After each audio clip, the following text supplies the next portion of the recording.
Bueno, le damos la palabra a Laura Mason, es máster y doctora en Antropología Social por la Universidad Federal de Río de Janeiro, docente investigadora de la Universidad Nacional de San Martín, se especializó en género y feminismos y participación social y política de las mujeres, es autora de varios libros, entre ellos La política en femenino, género y poder en la provincia de Buenos Aires, Feministas en todas partes, una etnografía de espacios y narrativas feministas en Argentina, Fuerzas Armadas en democracia en 2007, Percepciones de los militares argentinos sobre su reconocimiento en 2015 y actualmente es directora de políticas de género de la Dirección Nacional de Derechos Humanos y Derecho Internacional Humanitario del Ministerio de Defensa de la República Argentina y doctora de la maestría en estudios feministas en nuestra casa de estudios.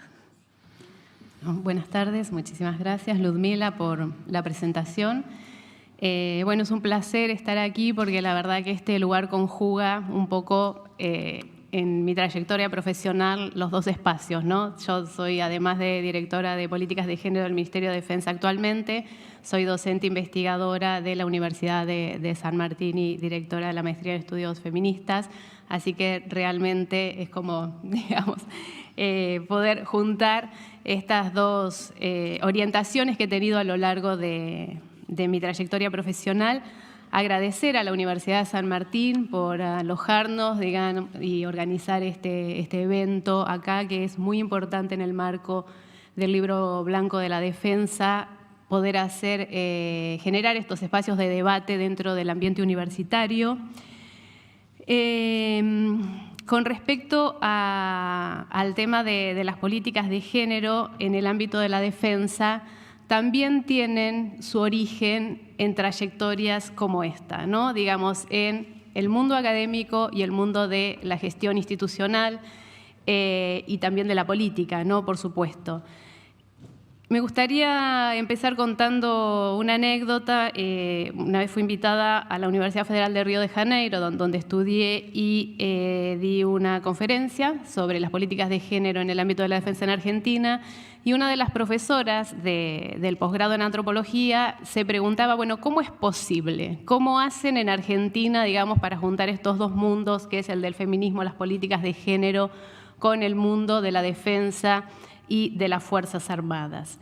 Y quiero mencionar acá, y de hecho después las vamos a escuchar, a dos grandes referentes que a mi juicio, y escriben artículos sobre eso, son las que permitieron hacer esta amalgama, digamos, que a los ojos de cualquiera suenan como mundos que están casi en las antípodas, y una de ellas es la doctora Dora Barrancos y otra es la doctora Nilda Garré. Creo que ellas dos fueron en su momento los dos pilares que lograron esta articulación y esta articulación de políticas de género en el ámbito de la defensa, que hoy son un orgullo para todos y todas dentro del Ministerio de las Fuerzas Armadas y que son una referencia en la región, ¿sí? Tenemos muchos cursantes de la región en la formación que estamos dando dentro del ámbito de la defensa, y estas políticas han sido posibles precisamente por esta articulación que se hizo entre el espacio de la gestión institucional dentro del Poder Ejecutivo, ¿no?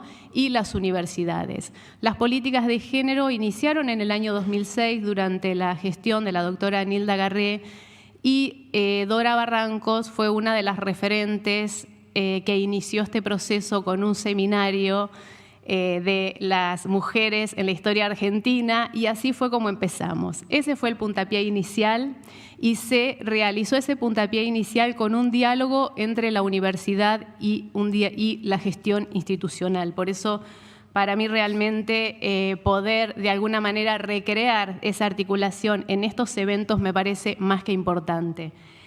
Por otro lado, además de la doctora Nilda Garré y Dora Barrancos, también estaban sus equipos, y hoy también vamos a tener la oportunidad de escucharla a Ileana Arduino, que, como mencionó Fernanda Llobet, fue la primera directora nacional de Derechos Humanos y Derecho Internacional Humanitario, y en esos primeros años fue cuando se sentaron las bases de lo que son hoy las políticas de género en el ámbito de la defensa.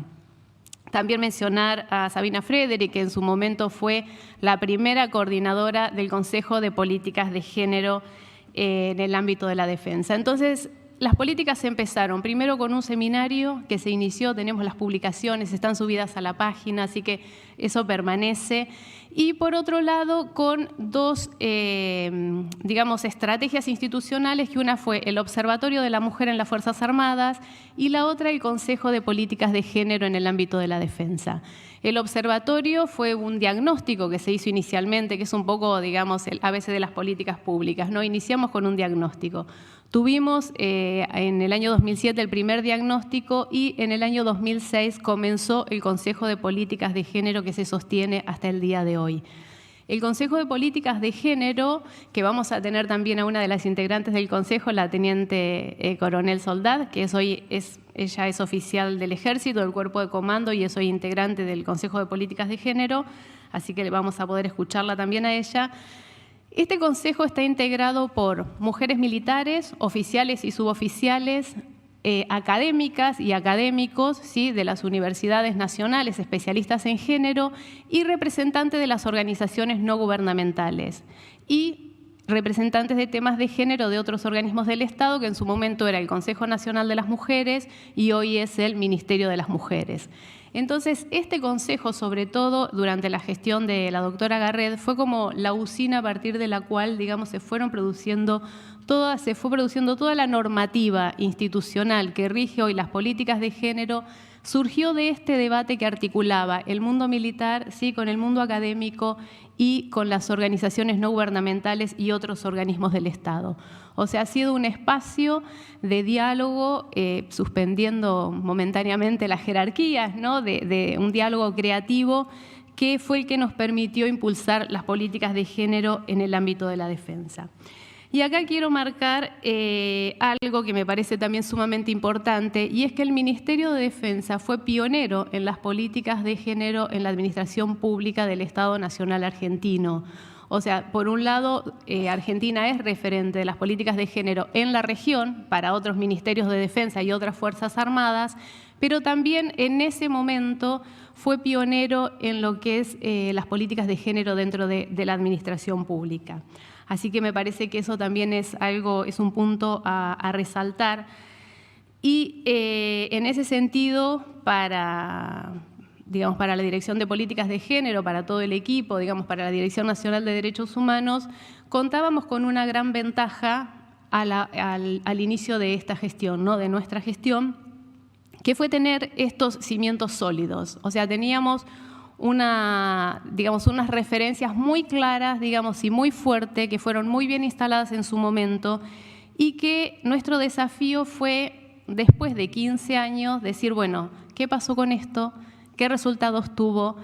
Y, de alguna manera, tener que replantearnos, digamos, qué estrategias íbamos a implementar para seguir adelante. O sea, en el tema de género, yo creo que hay algo que lo caracteriza y es la dificultad ante los cambios. El tema de género a mí me gusta siempre compararlo, ¿no?, con un elástico. O sea, uno estira, ¿no?, y se hace más largo el elástico, pero si uno lo suelta, el elástico vuelve al lugar donde estaba. Entonces, las políticas de género, como otras políticas, digamos, que tratan de terminar con las desigualdades, como las desigualdades étnico-raciales o de clase, son muy resistentes y necesitamos un trabajo constante. Entonces, nuestro desafío fue decir, después de 15 años de políticas, ¿qué cambió? Y cómo la institución misma se va adaptando a esos cambios, pero para permanecer igual en algunas cosas. Entonces, de alguna manera era repensar las estrategias. Nos pasa muchas veces que quienes viven internamente las políticas de género y quienes han vivido estos grandes cambios que se han realizado dentro de las Fuerzas Armadas con la incorporación de las mujeres, lo ven como que el tema de género ya está. Entonces, muchas veces tenemos ese retorno. No, el tema de género ya está, las mujeres están integradas, este es un tema superado. Y sí, de alguna manera sí, porque pasar de que no haya mujeres en instituciones de larga data, de muchas décadas, que han sido totalmente masculinas, a la incorporación de mujeres que llegan hoy a un 19,5%, el cambio realmente es muy grande. Entonces la percepción desde adentro de la institución es como que este cambio ya está resuelto. Sin embargo, considero que es un camino que recién empieza, precisamente por esto, porque ante un cambio hay un acomodamiento de la institución y ante ese acomodamiento hay que volver a generar una nueva estrategia. Y eso nos va a llevar tiempo porque los cambios culturales tienen esta característica, digamos, son cambios que se producen a largo plazo. Nosotros hemos tenido un cambio de normativa, ¿sí? Y una instalación de mecanismos de género, pero el cambio cultural, el cambio de la cultura institucional requiere de mucho tiempo y requiere también ir viendo cómo eso avanza con los cambios generacionales. Entonces, dicho esto, me gustaría hacer un breve resumen de la actualidad de las políticas de género y marcar las continuidades y las transformaciones. Como mencioné anteriormente, una de las continuidades que han permanecido a lo largo de distintas gestiones, inclusive de distinto signo político, es el Consejo de Políticas de Género. El Consejo de Políticas de Género sigue trabajando, sigue debatiendo, como les decía, temas y problemas que los volvemos a revisar una y otra vez. Así que eso realmente ha sido un gran acierto, la creación del Consejo de Políticas de Género, y es un tema que nos permite estar revisando continuamente las políticas. Por otro lado, las oficinas de género. En el año 2008 se creó la Oficina de la Mujer en la Fuerza Aérea, que fue la pionera, digamos, en la creación de esta oficina, y después se crearon 3 oficinas. Primero fue la Oficina de la Mujer, después se pasó a llamar Oficina de Género y cada fuerza tenía su oficina, ¿sí? Después comenzaron a crearse oficinas de género en las unidades, pero esas oficinas dependían, por supuesto, claramente del jefe de unidad. Entonces, al momento de asumir la gestión, nosotros teníamos estas 3 oficinas que eran las referentes y distintas oficinas diseminadas en las unidades que están, las distintas unidades militares en las provincias. Entonces, durante la gestión del ministro Tayana se firmó la resolución 1750 que crea los departamentos de género. Esas 3 oficinas, las pioneras, son hoy 3 departamentos. Y de esos departamentos dependen hoy funcionalmente todas las oficinas de género. Esto nos ha permitido unificar la política y poder decir que efectivamente tenemos una política de género, digamos, porque ha sido centralizada, cerramos este circuito, digamos, y creamos además la figura del enlace de género, que es la persona que recepciona los casos en las unidades donde no tenemos oficinas. Entonces tenemos enlace de género, oficina de género, departamentos de género y luego la Dirección de Políticas de Género, que es el órgano rector de las políticas. El protocolo de atención en casos de violencia, que a mí a veces me causa gracia, porque vemos cuando sale alguna noticia, digamos, de abuso o acoso sexual en las Fuerzas Armadas, dice la justicia ordenó, no sé, a la fuerza del ejército, a la armada, quien sea, crear un protocolo de género. Nosotros tenemos un protocolo de atención desde el año 2008. O sea, es hace mucho tiempo y un protocolo realmente muy bueno que lo actualizamos post-pandemia porque incorporamos, digamos, formas de hacer denuncia que pueden ser a través o de tomar alguna entrevista a través de Zoom, digamos, más que nada por la cuestión de las tecnologías. Pero hace mucho tiempo que tenemos un protocolo de actuación. Y lo que sí se creó en el año 2020 es la creación de una licencia por violencia en razón de género. Esto ha sido central porque posterior a un acoso, la víctima en general, digamos, por supuesto, tiene una situación de vulnerabilidad emocional muy grande que terminaba en una licencia psiquiátrica. Y esa licencia psiquiátrica, si se prolonga en el tiempo, puede terminar con la baja. Por esa razón, las licencias por violencia en razón de género son tan importantes. Y la formación en género, que también Dora fue, digamos, la directora o la coordinadora académica de esta diplomatura, que ya tiene 14 años, continúa la diplomatura de Género y Gestión Institucional, que está dirigida por la Comodoro Elizabeth Sotelo, que tiene muchísimos, yo creo que son más de 14.000 egresados, digamos, es una diplomatura que se hace todos los años, tenemos siempre lista de espera, tiene una trayectoria larguísima y realmente es uno de los cursos que han sido centrales, ¿no?, para poder seguir implementando las políticas y formar gente. Continuamos con la diplomatura de género y gestión y a su vez hoy estamos llevando adelante una especialización en género y gestión institucional que está dentro de la Fuerza Aérea y somos el único país del mundo que tiene un posgrado en género dentro de las Fuerzas Armadas y realmente, digamos, es un logro reconocido por diversos países, ¿no?, que están cursando inclusive tanto la diplomatura como la especialización personal militar de otros países. Así que esas son continuidades y, digamos, al mismo tiempo transformaciones que hemos realizado. Y en los aportes, sumando a estos aportes, digamos, hemos creado el Plan Integral de Políticas de Género, ¿sí?, 2021-2023, que tiene 10 lineamientos y 46 acciones, y el lineamiento número 1 lo que propone es la unificación de criterios de las políticas en las tres fuerzas. Porque una de las cosas que nos pasaba es que cada fuerza iba respondiendo, digamos, a la política de género según su idiosincrasia, digamos, o muchas veces si no hay formación en género, según al buen parecer de cada uno de los jefes, ¿no? Entonces, aportamos, digamos, desde el Plan Integral de Políticas de Género como un plan, ¿sí?, con las 46 acciones, con un monitoreo que nos ha permitido sistematizar todo lo que se hace y también tener un objetivo claro que, sobre todo para el mundo militar, la planificación y tener una misión clara a la cual deben responder es central. La resolución 1750, que se las mencioné, que es la que crea los departamentos de género, pero que define también cómo deben estar integrados los equipos interdisciplinarios. Deben tener una formación mínima de un diploma universitario para integrar los departamentos, deben elevar a la Dirección de Políticas de Género una planificación anual, ¿sí?, de las capacitaciones que deben realizar. Elaborar estadísticas, esto ha sido central. Este año hemos tenido las primeras estadísticas sistematizadas de las tres fuerzas, de todas las denuncias por violencia en razón de género, y eso lo hemos transmitido a los directores generales de las Fuerzas Armadas y a los directores generales de personal. O sea, esto es un insumo muy importante para saber dónde nosotros tenemos que reforzar la capacitación y ajustar los mecanismos. Así que esa es, la verdad que creo que es uno de los logros más importantes que hemos tenido, porque ese era un punto que no habíamos llegado a desarrollar, que es el tema del monitoreo.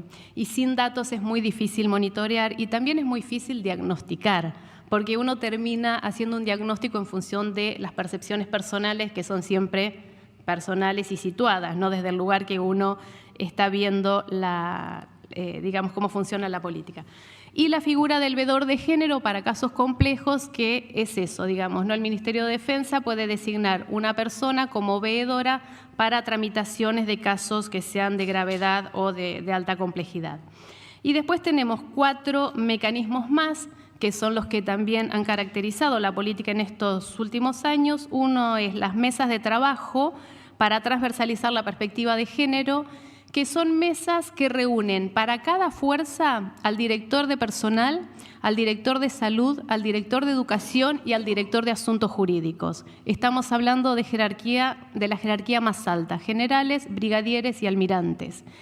Y estas mesas realmente han sido muy productivas porque sacamos el debate de género del circuito de género. O sea, no estamos hablando de género solamente entre las direcciones, la dirección, los departamentos y la oficina, sino que lo llevamos a las más altas jerarquías y a todos los temas. Esta mesa se reúne 3 veces al año y posteriormente a las reuniones que se hacen con cada una de las fuerzas hacemos mesas temáticas. Entonces, se reúnen los 3 directores de educación, los 3 de salud, los 3 de personal. Con personal trabajamos diariamente, ¿no? Pero educación, salud y asuntos jurídicos hemos hecho mucho trabajo conjunto. Para darles solamente un ejemplo, en el caso de educación, transversalizamos la perspectiva de género en la formación de oficiales y suboficiales. Revisamos todo el plan de estudio y todas las materias como, por ejemplo, historia, liderazgo, derechos humanos, Estado y sociedad. Todas esas materias tienen bibliografía de género. Después, la implementación de la ley Micaela, que también nos ha permitido transversalizar la perspectiva de género.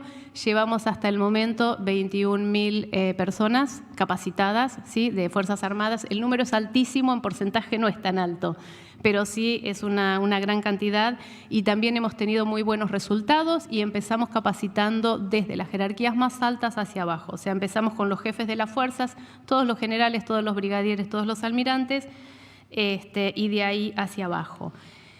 Y después las mesas de trabajo de los departamentos y oficinas de género, que nos dan la posibilidad de hacer ateneos de casos, digamos, o sea, juntar a todas las oficinas y poner sobre la mesa, bueno, cuáles son las dificultades, cómo se resuelven los casos, etcétera.